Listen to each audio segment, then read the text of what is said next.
Hello everyone and welcome to the first of potentially a new series on the channel. This is a viewer verdict on Warhammer 40,000 Kill Team.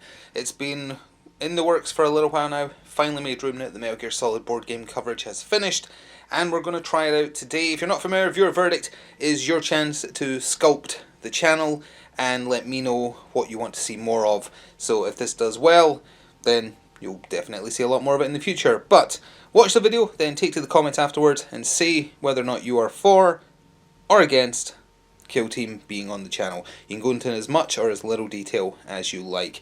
And we will start with a quick overview just in case you're completely unfamiliar. We're completely unfamiliar as well on the channel. The best comparison, however, is for Warcry. This is essentially the 40k version of Warcry. Kill Team may very well have existed first before Warcry, but just in terms of what on the channel compares to it, that's the most close comparison I can make. It's Warcry but 40k. Small teams on a smaller map, 4 rounds, just trying to kill each other and do objectives at the same time. Forgive the slightly reflective starter book, but this is the book you get in the starter sets, not the core rule book, although we do have that handy as well.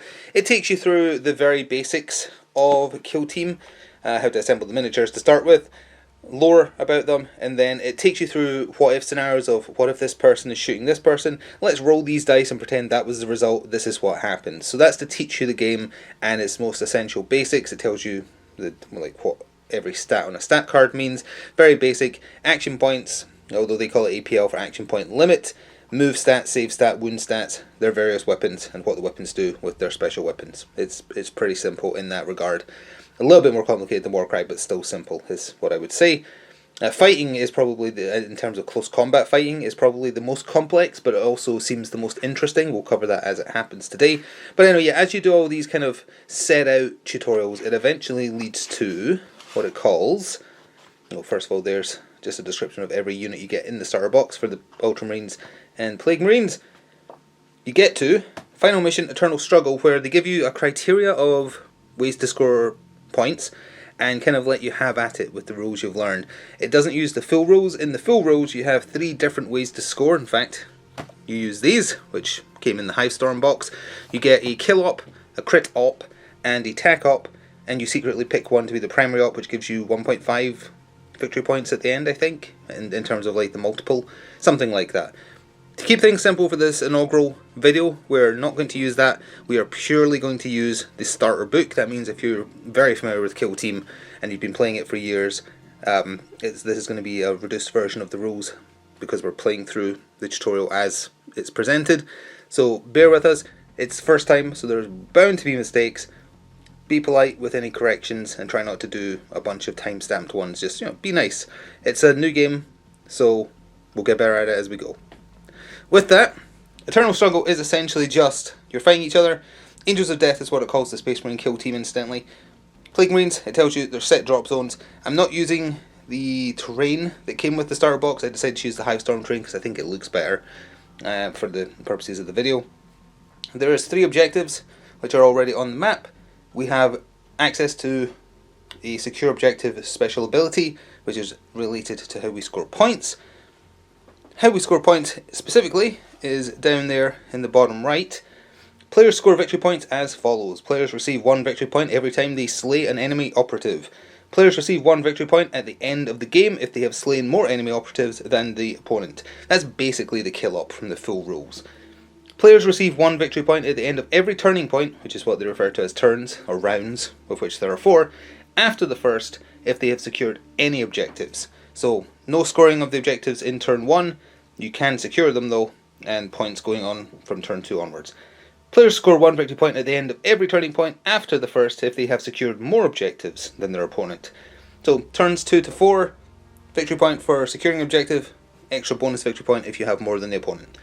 That again is not the full rules and how it would be in the full game, but that is how we're going to play it today. Oh, and one last thing about just the reduced version of the rules we're playing today. There is strategic ploys in the game and firefight ploys, I think they're called. We're just going to work with the command reroll one. That does mean we will not be seeing both kill teams at their finest, because strategic ploys are things you can use at the start of a round to give yourself bonuses. You can use them during a round, like for instance transhuman physiology or something that lets Plague Marines automatically pass their disgustingly resilient rolls. They're benefits like that that use command points. We're not going to use those, we're just going to use command points for rerolls, just to keep it simple again for this inaugural video. If it does well, we shall play again and use the full rule set, probably with one of the alternative final mission types, because it actually does offer up a couple more to try out, and in those instances we can bring in everything, and even different deployment zones too, and try out the full rules. So let's look at the two kill teams that are, again, just from the starter set, and we'll start with the Angels of Death, aka Space Marines, aka Ultramarines. So there's 6 of them in the team, and the leader is the captain back here, very regal with his big cape there, very easy to stand out. We then have the Eliminator Sniper. You can take him or a Heavy Gunner, which I think means the Heavy Gunner never sees the table because the Sniper just seems so good, but either way. This is normally an Intercessor Sergeant, but he's just going to count as a bog standard Intercessor Warrior with these two, so they're all just pretend they're the same. They're just your bog standard Intercessors. They're your bread and butter, not super great at anything but okay at everything, so they're just your basic troops. And then we have, what is he called, the one with the Assault Intercessor Warrior, who just has the heavy bolt pistol and the chainsword. Basic faction rules for the Angels of Death. I am using the app here to help remind me, because again this is all very new to us. So the faction rules, they have chapter tactics, so you pick a primary chapter tactic and a secondary chapter tactic, which give you benefits for the game. And they are picking, what was it, Hardy and Sharpshooter. They also have an inbuilt rule called a Strategies, which just lets them shoot or fight twice potentially per turn, as long as they're using a weapon with the prefix or suffix bolt, like bolt gun, bolt pistol, bolt rifle, etc, etc. Normally, when you're spending your AP in battle, as we'll see as we play, you can only do each thing once. But the Strategies have a rule that says they can ignore that, because of course they do. Plague Marines have the same rule, essentially, so we'll cover that in a second. You would normally pick some equipment to bring in. Again, to keep this simple for the inaugural video, we are ignoring that, but you can bring things like Purity Seals, or Tilting Shields, and Auspex, or you can bring something from Universal Equipment, such as Barricades, Grenades, although some of these might have grenades built in. I know one of the Plague Marines does. What else can you bring? Ammo caches, razor wire, comms device, mines, that kind of stuff. Ladders are for getting up scenery easier, and things like that. And here are Nurgle's chosen, the Plague Marines. Sadly you don't get 7 of them. I guess that'd be too powerful. You get 6 of them, and they don't have as many customizational options regarding what you can bring. There is a Malignant Plaguecaster you get in the box that you could bring instead. We might see him next time. But either way, a Plague Marine Champion is their only leader option. This is him there, basically very similarly equipped to the Space Marine Captain, no surprises there. They then have a Bombardier. Even though we're not doing equipment, Bombardiers is this one over here. Even though we're not doing equipment, he still just gets some bonus grenades that normally would be outside of the equipment you would choose if you chose to bring grenades anyway, and they get +1 to their hit stat when throwing grenades. Then we have a Plague Marine Fighter. He is the one with the flail at the back there. He just wants to get into melee and hurt things. We have a Heavy Gunner who has a spear. What's it called? Plague Spear? Yeah, lovely. Plague Spear at the front there. We have the Icon Bearer at the back there. He's going to not be doing super much because you really do need access to your strategic ploys to get the full value out of him. So don't judge him too harshly in this kind of tutorial game. And then finally we just have the, what's it called? Just a bog standard Plague Marine Warrior, which is this guy here. Again, just kind of normal bread and butter. Same as the Intercessor Warriors. And in terms of faction rules, they have the Astrates rule, so again, they could fire and fight twice. It also applies to the psychic powers of the Malignant Plaguecaster. They have the Poison rule, which I guess we can cover if/when they have poisoned someone. It's just an extra way for them to do a bit of damage. They have Disgustingly Resilient. If a die would do 3 or more damage, they roll a dice, and on a 4+, they reduce the damage by 1. So it's just to make them take a little bit of less wounds. They mostly have 14 wounds, so that's very Nurgle friendly. The Captain has 15 wounds. They're all 3+ saves. And I think that about covers it. Sorry for the very overly long intro. We'll get both sides deployed. Be back at setup to cover anything I've forgotten. This video is sponsored by Noble Knight Games. Check out the video description below for an affiliate link that will take you through to their store, and it will help me out as well. Thanks. Alright, we are back and both sides are fully deployed. The Angels of Death to the bottom left, the Plague Marines to the top right. Realising with the way it's positioned that the Plague Marines are getting a bit of a bad draw with how the buildings are laid out. Again, this is just a practice game. It's not meant to be super balanced. The game does come with terrain layouts for the Hivestorm terrain in the Hivestorm box. I think it's called Volcus. So next time we can definitely lay those out in a manner which is more balanced. But just to quickly show you where both sides are, we've got the captain, the assault intercessor here, got one of the warriors up here with the eliminator, and the other two down there in the corner. You'll notice these on them. A unit in this game can either, or an operative, sorry is their term, can either be on a conceal order or an engage order. When you start the game and deploy them, well, after you roll off you do a third of your team until both sides have put down everything. You all start with a conceal order. At the point at which you activate an operative, you can choose to leave them in a conceal order or make them be engaged. Concealed units are very limited, they can't attack, but if they're in cover they can't be selected as a target for an attack themselves, so they're being sneaky.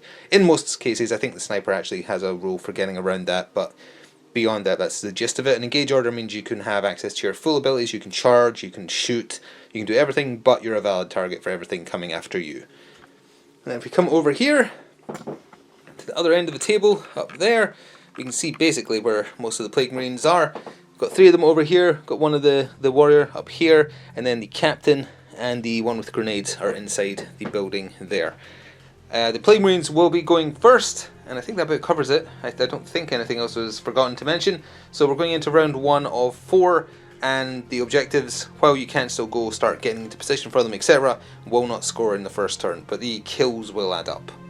So the game got started proper with the Plague Marines activating their fighter, that's the one with the flail, and he did a dash to start with for 1 action point of his 3. That means he immediately moves 3 inches, kind of in a quick spurt of movement, and you're not allowed to do a climb when you do it, but that's basically the only restriction. Then he did an actual reposition, which is a move up to your move stat. They move 5, however he was climbing over this, so you have to take the height into consideration, so it took 2 inches off, and with that 3 inches he moved, kind of dropped, and has ended up inside this building, within control range of that objective, which is, any reference to control range is an inch. An inch around the model is their control range, an inch around the objective is the control range of the objective. Doors as well, I think, has a control range of doors to open and close them, that kind of thing. And oh, he could have used the objective even though you don't score on it, just to, what is the name of the action again? The name of the action is Secure Objective. Choose one of your objective markers controlled by your operative that is now secured by your kill team. This means that even if you move away from the objective, it will still score you points, although it won't score in turn 1. But yeah, it looks like you can still use the secure objective, so yeah, he's got an unused APL, he may as well do that with it. First activation for the Angels of Death was one of their Intercessor Warriors, who essentially did the same thing: dash, reposition, and secure objective. Going to use the blue dice to mark the secured objective for the Ultramarines, grey for the Plague Marines, because we don't have green dice handy. I forgot to mention, but when you're done moving an operative, their turn is over, you flip either their conceal order or engage order over to its faded side, just to remind you that they've already done stuff. So a mistake has already been made in terms of tactics anyway, because after that Intercessor Warrior finished moving, the Plague Marine Warrior, who's up on the building over here, he can actually see him clear as day. There's no intervening terrain and he's not in cover, which means his conceal order does not protect him from being chosen as a valid target. So we are going to do it in steps in terms of what this Plague Marine is doing. He is taking an engage order, because from where he's standing he can shoot twice and then reposition or dash to get out of there against that warrior. So there's going to be some shooting. So with the dice rolled out for his first shoot action, let's just talk about how shooting actions work in Kill Team. You pick a weapon that you're equipped with, you roll dice equal to the number of attacks. So in this case, his Plague Marine bolt gun, you roll 4 dice. Here it is here. And you always roll 3 defense dice. Some rolls will maybe guarantee an automatic success, so you don't need to roll that one if you're in cover, for instance, or you might get a reroll on a save, that kind of thing. But in general, you always roll 3 defense dice. Crits are always on 6s, fails are always on 1s, outside of anything that gives you rerolls. Sometimes you get stuff like lethal on a weapon, which means crits can be on 5s and 6s. So in the case of this initial roll, that is a miss, because the hit stat on the bolt gun the Plague Marine is using is 3+, so that is just 3 normal hits. The saves for the Space Marine are on the left. He got a 6, a 5 and a 1. The 1 is a failed save, the 6 is a crit, and the 5 is in normal. So again, I'm just looking at the quick rules in the app here. So just to be sure, defender resolves successful defense dice, allocating them to block a successful attack. A normal success can block a normal success. So this can block this and say goodbye to that. Two normal successes can be used to block a crit, or a crit can be used to block a crit or a normal. So that blocks that, simple as, and that means one normal hit got through. And very similarly to Warcry, all weapons in this game have a hit stat for how much damage it does. If a normal wound gets through, then like a slash, then a second number that's usually higher, and that's how much it does on a crit. So I believe that is 4. I'm going to have to go back to the Plague Marine data cards. Yep, a normal hit, is 3. So that would be 3 wounds. However, because of his strategies rules, he is getting to use another APL to fire again. So we're going to go resolve all of that and then be back with the total damage. But that is 3 damage to the Space Marine so far. After the second lot of shooting, which resulted in another hit and a crit, it was a total of 10 wounds to the Intercessor Warrior, meaning he has 4 wounds left as indicated by that red die. And because he has less than half his wounds, he's now counting as injured. If we were using strategic ploys and things like that, I believe the Space Marines do have one that lets them utterly ignore that, but the normal debuff to being injured is 2 off of your movement and 1 worse hit stat. And even though he does have 1 action point left, the Plague Marine is opting to just stay up there on that vantage point because he has good view over the middle of the battlefield where it's kind of open. The Eliminator Sniper decided, well, if you're going to stay in the open up on that building with no conceal order, although he actually can ignore conceal orders, might as well shoot at him. He has the silent rule on his rifle, so he doesn't need to have an engage order to use it, so he is staying with his conceal. He can't move except with a dash, which is that little 3-inch move, if you are going to fire or have fired your rifle in this turn. Also, if you want to use the strategies rule to fire it twice, snipers and heavy bolters, I think for the heavy, if we had brought him, the second shot uses 2 AP. So he has fired twice, so that's all 3 of his AP used up. The first shot, despite having piercing, he has 3 different ammo types to use. Picked mortis rounds for this just to see how they do against the Plague Marine because he's not in cover from that angle. And mortis rounds, piercing, so 1 less defense die rolled, and the first roll was absolutely pathetic and was fully blocked even on 2 defense dice. The second roll, however, resulted in 2 crits, 2 misses. It's 4 dice on 2 pluses for the sniper, and absolutely 0 successful saves. And this is where it gets fun because it has the devastating rule as well. I've forgotten the number of times, but I'll check that in a second. So devastating is each retained critical success, of which there's 2, immediately inflicts X damage on the operative this weapon is being used against, e.g. if you're devastating 3, each of those crits automatically do 3 damage each before you resolve the crits themselves. So the crit on the mortis rounds for the Eliminator Sniper is, drumroll please, devastating 3. So that's 6 wounds immediately prior to proccing the mortis rounds. They're just 3/3. So that's another 6. So that's 12 wounds of a 14 wound miniature right there, immediately putting the Plague Marine Warrior in injured status and exceptionally close to death. Oh, did almost forget disgustingly resilient, but that is when an attack dice inflicts 3 or more damage to the devastating damage they went through. Presumably that doesn't get the roll. So 2 50-50 chances of getting 2 wounds back essentially, because it's a 4+, and you subtract 1 from each die that would do 3 or more damage. And he failed both rolls. Rolled a 3 and a 2, so still only got 2 wounds left. Sorry. The Plague Marine Grenadier hopped up over the ruins he was in and ended up roughly here-ish. He then did a dash, ended up there. He'd love to do another one, but again, can only do 1 action each per activation, so he's kind of stuck there, but he's in a good position to chuck a grenade next time. Grenades have limited range, incidentally. A lot of weapons in Kill Team don't have a range stat because you're fighting in such close quarters, it's just presumed you can reach them, like the bolt guns just now. But pistols, like the Plague Spear, that kind of thing, plasma pistols, they all have limited range. Grenades do as well. Staying with that conceal order, the Space Marine Captain activated. He moved 6 inches, he dashed 3. Oh, actually, he's wearing the heavier armour, so his movement stat might be slightly less. We will check that, and if it is, he might be like 1 inch back from where you currently see him. Nope, he was a 6-inch move. The Icon Bearer for the Plague Marines activated, a bit hard to get angle on, but he did a reposition and a dash, and with 1 AP left over, is kind of just going down the main thoroughfare towards objective 2, not as scared now that the sniper's had his activation. Another of the intercessor warriors moved out his 6 inches with a reposition over here into the open. He took an engage order because straight down the middle of the table he can see the icon bearer who just finished his move in the open. He's behind that building, so it's a bit hard to see, but you can see the dice. Forgot to mention that the specific bolt guns that the warriors are armed with just this time is just going to be the bog standard bolt rifle. The stalker one is probably the best option looking at the rules at a glance, although that would mean you can only fire it if you dash. But either way, they're using just bog standard bolt rifles this time because it seemed like the easiest to keep track of. It only has one special rule, and that's piercing crits 1, meaning if you get a crit, that's 1 defense die gone from the person you're shooting at, which is what happened for this round of shooting. All hits needed 3 pluses. Defense though, the Plague Marine did roll a crit, and that crit counters the crit here, and the other one was a fail. That still means though that 3 hits are getting through, and all of them are doing 3 damage.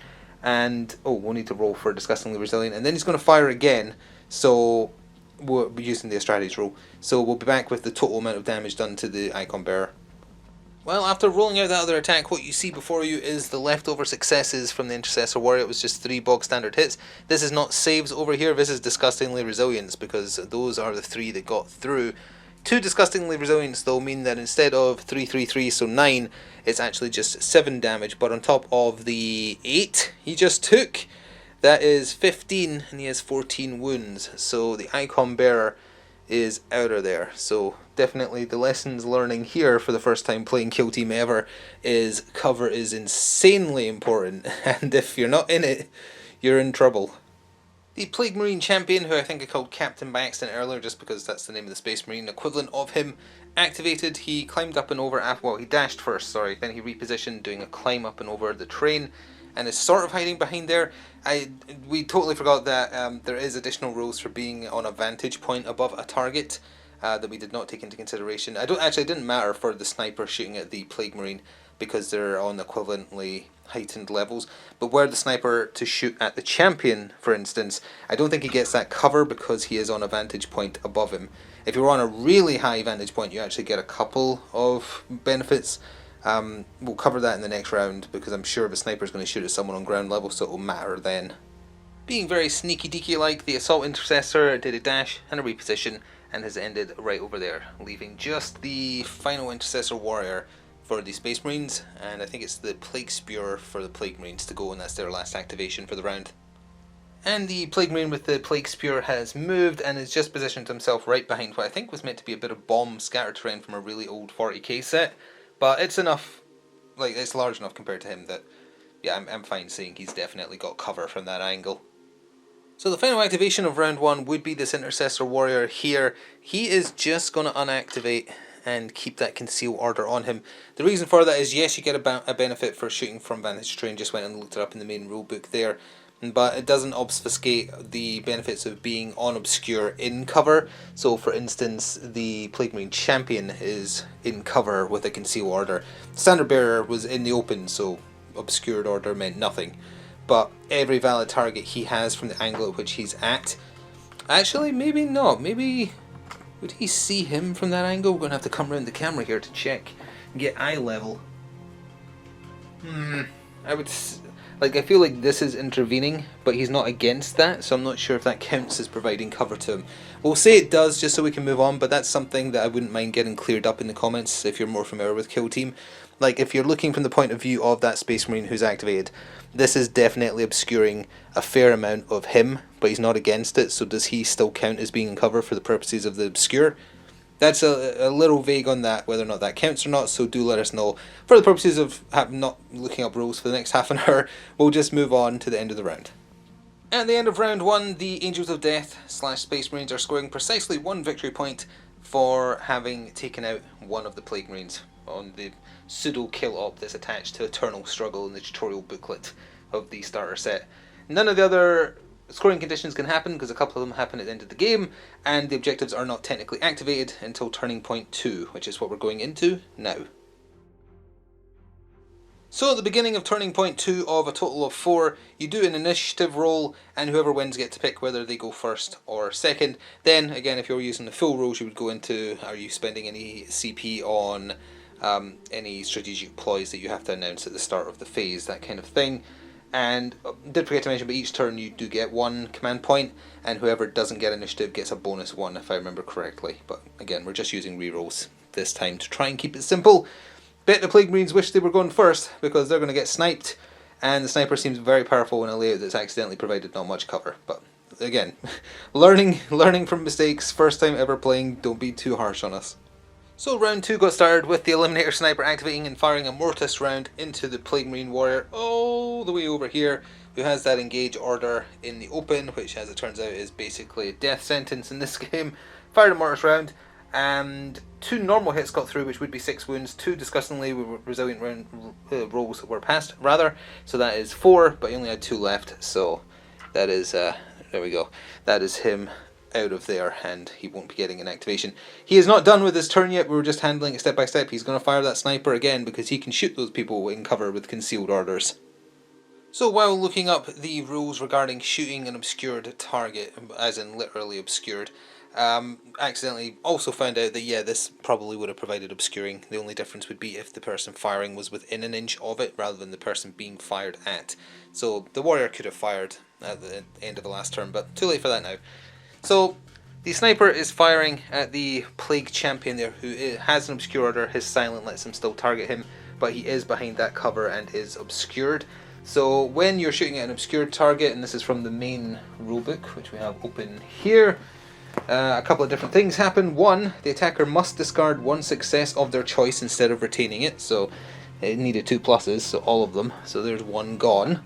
And then the second criteria is all the attacker's critical successes are retained as normal successes and cannot be changed to critical successes. This takes precedence over all other rules. So that's just 3 bog standard ones in. That's already the saves there. So he actually saved 2 of them. So just 1 got through there. Oh, but it is base 3 damage, so it needs to be checked for disgustingly resilient. And that did kick in. So just 2 damage to the champion there. So knowing that he's not really safe anyway, the Plague Marine with the Bombardier is what he's called, right? The one with the grenades activated. He did a reposition over to the center of the table. He did the mission specific take control of the objective action, leaving him with 1 AP.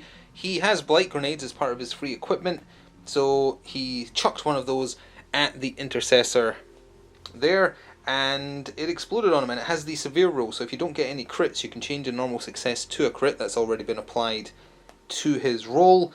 And damage wise, I need to go look at the app for this again. It's a 2-4 split, so turning that into a crit certainly helped. Space Marine's roll though on defense was pretty good, so unfortunately that crit goes away, as does one of these other ones. That goes away, and this was a miss by default, so that just leaves the 1 hit going through for 2 damage. However, it also has the poison rule, which means that Space Marine is now poisoned and he takes 1 damage when he activates. It also gives benefits to some Plague Marine stuff when it hits a target that's already inflicted by poison. So the Assault Intercessor Warrior has 12 wounds left. We're using the Grey Skulls to represent, hey, he is poisoned. But it wasn't him that activated, it was the Space Marine Captain. He repositioned, he dashed, got right behind the Bombardier, Grenadier, whatever he's called, right there. Shot him in the back with a plasma pistol, thinking, hey, this will probably do good. Initial roll, absolutely terrible. Used a command point reroll to turn it into 2 bog standard hits. And then just like a boss, despite being shot in the back, the Plague Marine just tanked it with 3 critical successes on his defense rolls. So, no damage. For the record, by the way, there is a door there that lets you traverse on either side. I don't think it costs an action to go through the door in the Volcus terrain. We'll need to check that, because I think you can fight through it as well, which will probably be relevant once the Plague Marine with the flail in there decides to do something.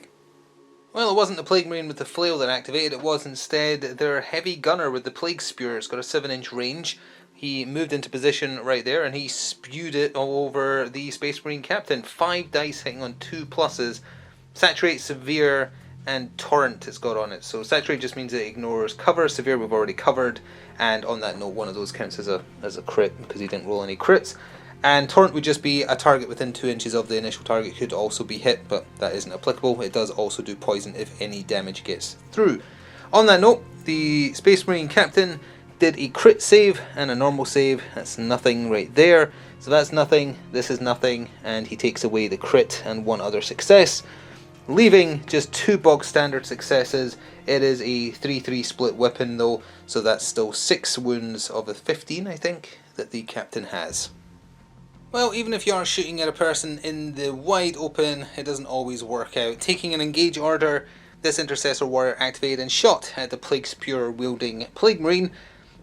Bolt gun twice out of the 3 actions, didn't do anything with this third, and collectively across all of them, rolled it all out already, did 2 wounds to the Plague Spear, so not much there at all. He's still got 11 of his 14 wounds remaining, so yeah, not super great. The Plague Marine champion activated, took engage order and moved out to where you can see him in hopes of murdering that low wound Intercessor Warrior who only has 4 left. And he fired that plasma pistol of his. It's got an 8-inch maximum range, a 3-5 damage split and piercing. The only success he rolled was a crit, so that got rid of one of the saves with piercing. However, the Intercessor Warrior rolled a crit of his own on the 2 dice he had left, so absolutely no damage, and that's not a good result for them. That Intercessor Warrior activated for the Angels of Death, took an engage order, got up against the corner there, and shot twice into the Plague Champion in the open, and across all the attacks already rolled out, only managed to get 1 wound through, and that did 3 damage. Disgustingly Resilient did not kick in, leaving the Plague Champion on 10 wounds remaining. Final activation of Turning Point 2, at least sort of, for the Plague Marines is the one with the flail that's under there, and he's moved up against the door here and double checked in the rules, and yeah, Volkis does have the rule for door fight, which just costs 1 AP. It's the same as a fight action, so we finally get to discuss close combat. But on that note, there's 1 Space Marine left to activate after this, I believe. Oh no, actually there is 2, so we will get to see counteracting. Counteracting is what happens if after the enemy activates they still have more people to activate and you have none. You're allowed to do an action with one of your operatives. It can be a shoot, a fight, or I think you can do a dash, maybe not a move, we'll need to double check. But either way, for now, what's important is there's close combat happening awkwardly from both sides of the door of this part of the Volkis terrain. So the captain is now locked in combat, so you can't get shot at by ranged targets on either side. The way fighting works is you both pick the weapon you're fighting with, you roll the dice pools, and then to simulate the fight happening with parries and blocks and counterattacks and smacks, what you do is, starting with the attacker, you choose whether or not to send one of your successes, be it a crit or otherwise, through as damage, or to parry/block one of the successes the opponent has rolled. Then the opponent gets to do the same thing. So you can choose to try and be very defensive, you can choose to be super aggressive, but it's a way of saying that like close combat is very messy. You're very unlikely to get out unscathed unless you're attacking someone who's heavily wounded. It seems really cool, so we're going to roll all that out and then be back. So we're kind of doing this one step by step just to talk through this fighting system, and it seems really cool. A little complicated to get used to in terms of just a new way of, like, I've never played a game like that handles this type of thing like this before. So, Power Fist for the Space Marine Captain, 5 dice looking for 3 pluses. He did very well. All successes, 2 of which are crits, and he has the Brutal roll. The Flail was 5 attacks on 3 pluses, rolled much worse, got a crit and a hit. He also has the Brutal roll. The Brutal roll means that only critical successes can be used to block. The Plague Marine also has a bunch of other rolls on that weird flail of his. He has Shock, which means the first time he strikes with a critical, he automatically discards a normal success from his opponent. It also has the Severe roll, but he rolled a crit, so that isn't applicable, and it has Poison as well. So what that means is the Plague Marine is the attacker, and because he has Shock, he would obviously say, hey, I am doing damage to you with this crit. Shock means one of these normal successes is out of there, leaving this as the pool for the Space Marine. It then goes to Space Marine, hey, what are you wanting to do? Because there's only 1 success left on the Plague Marine, might as well say, I'm just going to parry that away with one of my own successes. Meaning that the pool is now empty for the Plague Marine, and all of this goes through as damage for the... oh, sorry, it's brutal, isn't it? So you can't do that. It would have to be a crit that goes to block the normal hit. So you'll do that and bring back a normal hit. There we are. So no damage goes through for the Plague Marine. The Captain gets his 1 leftover crit through and 2 normal hits. The damage for both of these weapons is pretty scary. because a Power Fist is terrifying. If you've played Space Marine 2, it's very satisfying to use. The Captain's Plague Fist, Power Fist is, if I find his stat card real quick, that's the downside to using the app, they're so tiny. Where is he? There he is, Space Marine Captain. Yeah, the Power Fist is a 5-7 split, so that is 7 and that is 10, that is 17 wounds, so he has splattered the Plague Marine. Even if it comes down by a total of 3, that's still precisely enough to kill him, but we'll roll Disgustingly Resilient in a second, just for the sake of it. The flail, though, that the Plague Marine is using, is pretty scary as well. So it is doing, let's see here, it's doing a 4-5 split with poison, as I said, but he's already poisoned. So the 4-5 split is just 5 damage through, so that's 3, and then 2 more off of this, so he's got 4 left, so he is now in the injured status, because he has much less than half his wounds remaining. But yeah, as I say, the fighter only has 14 wounds, so even if he rolled all 3 Disgustingly Resilience, that 17 damage is still enough to kill him, so we might as well just awkwardly try and reach in under his scenery and say, hey, you tried your best, but as it turns out, don't go up against a captain with a Power Fist, because wow, those are scary, especially if you roll well with them. So, next activation for the Space Marines, and keep in mind they still have one more activation after this, so a Plague Marine will get to do a counter action that we'll cover in a second. But we're going to see more of the fighting, because that seems really cool. So, the Assault Warrior Intercessor activated and did a charge action. That is your normal move plus 2, so in his case it's 8 inches. Let him get into combat with the Plague Champion. Might be a mistake, who knows. Oh, he is also poisoned, so he took 1 damage at the start of his activation, so he's got 11 wounds left. And the fighting process is going to begin again, so we're going to see it play out. It's going to be fun. So here's how the dice shook out with misses completely removed. The Intercessor Warrior is just using his Chainsword. The Champion is using his Plague Sword, and that has a rule called Toxic, where if you're attacking someone who has a poison token, which he does, it's +1 damage to his weapon. So for every wound it gets through, be it normal or crit, it's 1 extra damage to the Intercessor, which could be bad. But 1 crit, 3 successes, exact same on the other side. So this is where the back and forth comes in. Attacker gets first choice, so obviously could say my crit will get rid of your crit, or one of my normals get rid of one of your normals, and that's this back and forth in the fight system that seems really, really cool. I'm not sure like what the meta is, like what's your best bet to do, unless you know you just have way more wounds than the other guy, so just go for it and try and kill them before they get to resolve all their dice. We'll be back with decisions made and see what the outcome is. Well, it turns out that Toxic giving +1 damage to that Plague Sword was a clincher combined with good Disgustingly Resilient rolls. The Assault Intercessor put through the crit, and it got reduced from 5 damage to 4 by Disgustingly Resilient. The crit was then resolved against him, which did 5 damage normally, up to 6 I think it was, because of the, or up to 5, either way, it was a lot. Then he resolved a normal hit to do 4 wounds, it got reduced to 3 by Disgustingly Resilient, leaving the Plague Champion on 3 wounds. And then he resolved a normal wound, which did the last 3 up to 4 because of the poison, and has taken him out. So that's the first Angels of Death / Space Marine casualty, and a victory point earned for the Plague Marines. He only has 3 wounds left, and he's in the open. So now another Space Marine would activate, but instead it is a counteraction. So as I think I mentioned previously, if the same side would activate 2 operatives in a row that aren't in a group, which we won't need to talk about here today, because these are 2 kill teams that are kind of classed as elite. Lesser ones, like Imperial Guard for instance, 1 activation could be multiple soldiers because they're in groups. But in this case, anyway, if you reach this situation, you get to counteract, which is a free 1 AP action with someone who is already fully acted. You can't activate the same person to counteract more than once per turning point. I.e., say there were so many Space Marines left, there was just like 2 Plague Marines on the table, the same one couldn't keep counteracting. That's not how that works. In this case though, the champion, oh, these should have been removed, the champion here did a counteract. He's going to shoot, or has shot, his plasma pistol, oh sorry, this one, at this one here, trying to kill the Space Marine that has been heavily wounded. He is -1 to his hits, so he was hitting on 4 pluses because he is so heavily wounded. All said and done, he got 2 hits through, and they were fully blocked by a crit and a normal over there. So unfortunately, in his last efforts before inevitably being killed, he was unable to secure another kill of his own. So the final activation of Turning Point 2 was the Intercessor Warrior that's kind of in the just chucking a grenade pose. He moved over here, shot his bolt rifle into the Plague Champion, got 1 crit, 3 successes. 3 successes on the saves from the Plague Champion. Although even if he used 2 to counter the crit, or used all 3 to take away these, it's still going to be at least 4 damage coming in. So even if Disgustingly Resilient kicked in, rolled for it already and it has not, still wouldn't have saved him. So he is out of there. The poor Plague Marines are dropping like flies, largely thanks to cover not being in their favour, which is obviously a fault of the battlefield layout.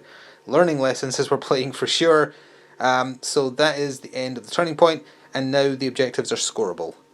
So at the end of the second turning point, the scores prior to anything related to the objectives, so it's based purely on the kills, and the one for more kills doesn't kick in until the end of the game. It would be 4 victory points now to the Angels of Death and 1 to the Plague Marines. But now objectives are scoreable. So you get 1 for each one you control, and if you have more than the opponent, you score an extra 1. So the Space Marines only have the 1, and the Plague Marines have the 2. Now is it 1 victory point for each, or simply for having a secured objective? We're going to have to check the wording real quick. 1 victory point at the end of every turning point after the first if they have secured any objectives. Okay, so it's not 2 plus a bonus 1, it is 1 despite having 2 capped, and then a bonus 1 for simply having more. So that means it is 5 to the Angels of Death at the end of turning point 2, and 3 for the Plague Marines as we go into turning point 4, and I'm sure it's going to get a bit quicker now because the Plague Marines are down to just 2. At the top of the penultimate turn, it is the Space Marines who won the initiative roll, and of course they are going first. So let's see what they do. Well, it was not the Eliminator Sniper who activated first, it was the Captain to try and save his own skin. He interacted with the door to get through here. He gave himself a conceal order as well, but that's probably not going to matter because someone who goes after him is going to just be in there with him. And he took control of the objective in there and is doing nothing else. He took 1 damage for being poisoned, so he's down to 3 wounds remaining. Of the 2 Plague Marines left alive on the table, the Bombardier activated. He did a dash, he did a move through the door, ended up under here, which is hopefully sort of visible, and then he just shot his bolt gun. He didn't chuck a grenade, he's got a bolt gun as well as his grenades and just fists as a melee weapon. He shot into the Captain. We can actually see the result of the rolls here. Captain got 2 successes on his saves, 1 was a crit, and 3 successes from the bolt gun went in, so that is 3 damage, and more than enough by 1 anyway. Oh, we know he had exactly 3, so it did exactly enough that the poor Captain is out of there. He did not have enough AP, however, to recap that objective, so it stays under Ultramarine property. It was time for the Eliminator Sniper to do his thing, firing mortis rounds downfield at the Plague Spear wielding Plague Marine, who would be the one to activate after this. First round of shooting already done. This is the results of the second round of shooting, which was pathetically poor, unfortunately. First round of shooting, 1 crit, so Devastating 3 kicked in, put some true damage through, and the defense roll was pretty good. Left the Plague Marine on 4 wounds remaining, and this result was fully cancelled out by his saves, so he is still alive on 4 wounds. Well, deciding that there's probably no getting away, the Plague Spear activated and moved forwards, less than normal because he's injured, but enough that he got the Intercessor Warrior here in range of his Plague Spear, max range 7 inches as I mentioned. Oh, although -1 to his hit chance, that was actually a miss. Does that change anything? He still gets the crit through, which is 4, so no, doesn't change anything. He is able to take out this warrior and add another point, plus the Captain. That currently makes it even with 5 VP per side, just on the criteria for this particular mission, but there will be bonus points at the end, remember. It took 2 rounds of shooting with his bolt rifle, but the Intercessor Warrior up here activated, shot down at the Plague Marine, and he was left with 1 wound after the first round of shooting. He had 1 crit and 2 normal hits through on the ladder, so there's no Disgustingly Resilient that is going to protect him from that. So that is the 6th victory point scored for the Space Marines. A counteract now occurs. I presume it's optional because there's nothing he would really want to do right now, but if anyone went after him, the final Plague Marine who's hiding in this building over here probably would want to... Oh, actually, no, he can counteract and claim the objective, I presume, but it's a 1 AP action, so where is the other die? Misplaced it. Oh, actually, we can use 1 there from the previously alive Captain. We no longer need to show that he had poison, so sure, like, the counteract happens and reclaims that objective, which might actually be really important, because, yeah, well, actually, no, probably not. We can actually just go through the end of the round really quick here, because the only thing this guy is going to do is come over here and secure this for the Ultramarines. So that is going to take us to the end of the round right there. So at the end of the penultimate round, round 3, the Ultramarines, Angels of Death, score 1 for having at least one objective, and they score a second for having more than the opponent. Plague Marines score 1 for having one objective. Meaning as we go into the final round, it's going to be real quick probably. It is 8 VP to the Ultramarines and 6 to the Plague Marines. At the top of the fourth and final round, the Plague Marines won the initiative roll and have chosen to go second. They're mostly going to hide, but just a quick note on if one side gets tabled. I believe it's the same as kind of in Underworlds, where the game does carry on because you could go snatch up objectives, do other things to score, like if you had your secret ops in the full game, or your tac ops, sorry. That would provide other opportunities to score points, so it's important to play on. In this case, if we get a tabling, it's basically done, but anyway, Ultramarines first, let's see if anything happens.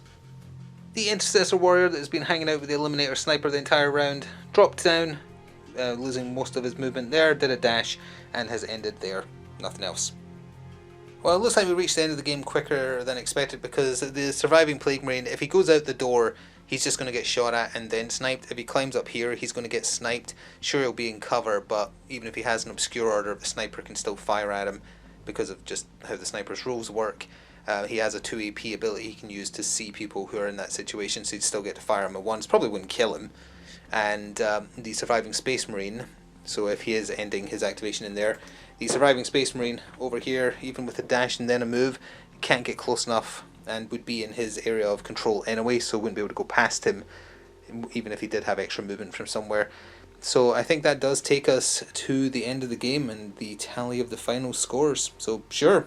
But this has felt a little long, but I think that's because we've just been constantly checking rules and stuff. And so the final scores, at least if we've been doing everything moderately correctly at the end of the game, the Angels of Death, Space Marines, score 1 for having at least one objective. They score another for having a majority, 2 out of the 3, and they score an additional for having more kills than the Plague Marines, meaning their final score is 11. The Plague Marines still hold one objective at the end of the game, so they score a point for that. They did score some kills as they went as well. Their final score is 7, so how apt is that? They ended on Nurgle's number. And that does take us to the end of this match. But I'll be back in a second with some final thoughts and just a little bit of an overview. So as I mentioned at the top of the video, this was slightly pulled back rules for Kill Team, just to try and keep it sort of simple as an introduction, because there may be a lot of people on this channel who are not familiar with it, so I like to try and ease people in via these viewer verdicts, try and explain where possible what's happening, and also go over what's not being used so that it can be integrated in the future. The biggest difference obviously is strategic ops, the ability to use command points to activate special benefits.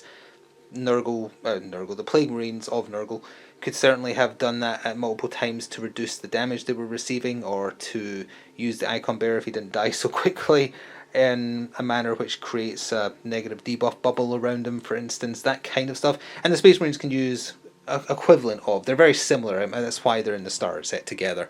So they're not so different. So definitely learned lessons regarding the importance of cover in this game. It matters insanely highly. Even if you didn't have the Eliminator Sniper, it still matters a great deal hiding in cover. And yeah, but not getting the benefit of not being able to get targeted if you have an obscure order. If you're not in cover, you don't get that. So that's also a massive thing to consider. Wasn't an entirely fair layout. We were just laying out as is with the Hivestorm terrain. We weren't following any of the layout options for it, because we're not even, like, this board is the starter set board, it isn't even the Vulcus one. So that was a mistake in hindsight, but again, this is literally the first time playing Kill Team, so mistakes were expected. I didn't expect it to be in regards to table layout, but certainly would have been a bit more fair if, for instance, the Plague Marines had started in the bottom left of the table. But even then, the sniper would have had a fantastic position. The Eliminator Sniper in general just seems really, really good, regardless of how the terrain was set up. But yeah, if we do another one, and I hope we will, because this was kind of fun, a little long, but again, that's because of constantly having to try and check rules and hope you're not missing stuff, and inevitably still missing things. We would probably go back to the starter book and then pick one of the other 2 options of main mission we can do, but then introduce being able to use firefight ops and strategic ops. And then the only thing missing from a full game of Kill Team would be, instead of just using the starter book and the ways to gain victory points, you would use the cards that you get in the Hivestorm Kill Team box. you would have 3 different ways. The kill op is essentially what we've just done here incidentally. It's just you get points for kills. Whoever has more at the end of the game gets bonus points. The crit op is usually like the main mission, so we've sort of already done that as well. That's the objectives in this case. That's what a crit op is. So the only one we're missing is a tac op, and that depends on the type of kill team you're using. They get access to different tac ops, and then the only other mechanic beyond that is you secretly pick one of the 3 to be your primary op, and you get bonus victory points for how well you've done at which one of those 3 you've selected as your primary op. So hopefully we haven't missed out so much that it seemed dumbed down. It's just introducing stuff slowly to try and really ingrain it. Like, we definitely went faster towards the end there once we were like, okay, for a bolt gun it's like 4 dice, 3+. You know, once that stuff starts sticking, it gets quicker for sure. But you can let me know in the comments what you thought and say whether or not you are for or against more of this in the future. And if it proves popular, we'll absolutely try and get it here real quick. I've been painting up a lot of models for this over the past months, so we have stuff ready to use, but I wanted to make sure the starter set was the first miniatures we used, since that seemed like the most basic and ease everyone in, including ourselves. So anyway, let me know what you think, and thank you very much for watching. If you did enjoy, please show your support, for, against, etc. If you are able to spare a little extra to support the channel in general, I'd appreciate you pressing the thanks button, or becoming a channel member that gives you access to videos early, including this one. This will have been available early to channel members, or you can check out the channel sponsor. If you're based outside of the UK, in America, you can pick up Games Workshop product from them, and they definitely carry Kill Team. Thank you either way, and I shall see you in the future for more. Ta-ta for now.